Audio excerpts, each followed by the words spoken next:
বাঁধাকপির পুর পিঠে বা পুলি পিঠে রেসিপি। বাঁধাকপি, মটরশুঁটি, আলুর পুর দিয়ে খুবই অসাধারণ স্বাদের একটা রেসিপি আপনাদের সাথে শেয়ার করব।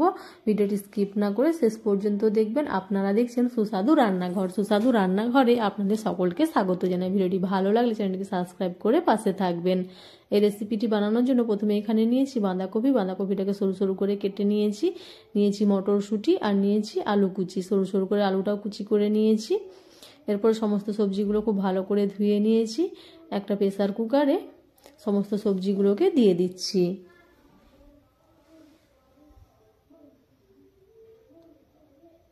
দিয়ে দিচ্ছি মটরশুঁটি, অল্প পরিমাণ লবণ দিয়ে ঢাকা লাগিয়ে প্রেসার কুকারে একটা সিটি দিয়ে নেব।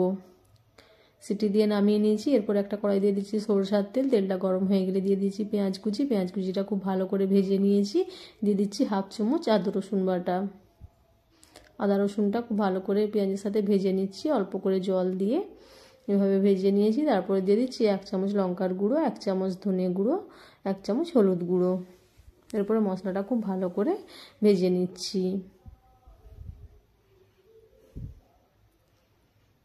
অল্প করে জল দিয়ে মশলাটা কষিয়ে নেব। মশলাটা খুব ভালো করে কষানো হয়ে গেছে। এরপর আমি সেদ্ধ করে রাখা বাঁধাকপিটা দিয়ে নিচ্ছি। এরপরে খুব ভালো করে বাঁধাকপিটা কষিয়ে নেব।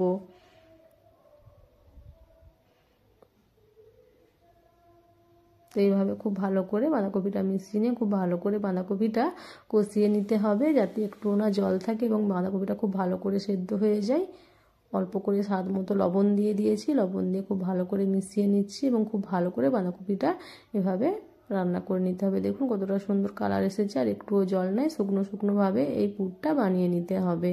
তো এইভাবে আমি পুরটা বানিয়ে নিয়ে একটা থালায় নামিয়ে নিয়েছি।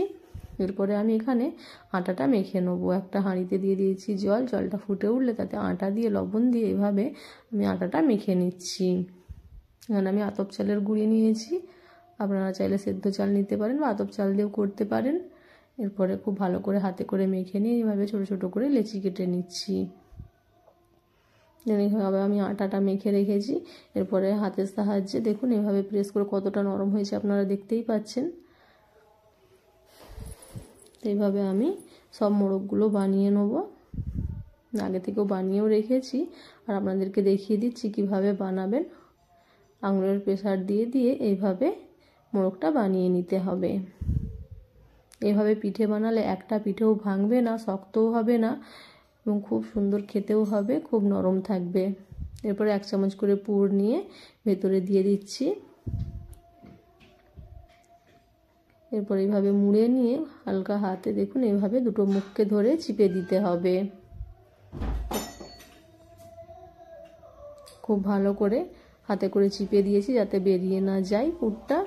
এরপরে হাতে করে এইভাবে দেখুন নকশা করে নিচ্ছি। আপনারা আপনাদের মতো নকশাটা করে নেবেন। এভাবে করলে দেখতে খুব সুন্দর হয়। দেখুন এইভাবে করে খুব সুন্দর একটা শেপ দিয়ে নিচ্ছি। তো এইভাবে আমি সমস্ত পিঠেগুলো বানিয়ে নেব। এইভাবে আমি অনেকগুলো পিঠে বানিয়ে নিয়েছি। এরপর আমি একটা ছিদ্রওয়ালা এরকম চালনি নিয়ে নিয়েছি, তাতে একটু আমি তেল বুলিয়ে নিচ্ছি। এরপরে একটা একটা করে পিঠে আমি দিয়ে দেবো।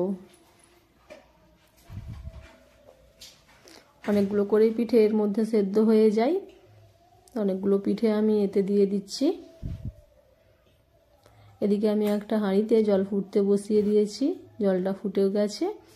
জলটা ফুটে গেলে এর উপরে আমি চালনিটা বসিয়ে দিচ্ছি। এরপরে ঢাকা চাপা দিয়ে 10 মিনিট পিঠেটা সেদ্ধ করে নিতে হবে। দেখুন পিঠেটা একদম সেদ্ধ হয়ে গেছে। এরপরে আমি একটু ঠান্ডা হয়ে গেলে প্লেটে নামিয়ে নিচ্ছি।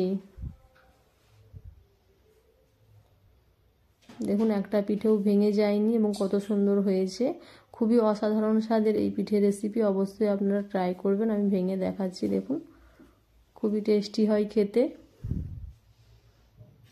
অবশ্যই আপনারা এইভাবে ট্রাই করবেন। ভিডিওটি ভালো লাগলে চ্যানেলটিকে সাবস্ক্রাইব করে পাশে থাকবেন। দেখা হবে নেক্সট ভিডিওতে। ততক্ষণ সবাই সুস্থ থাকবেন, ভালো থাকবেন। Thank you for watching. Tata.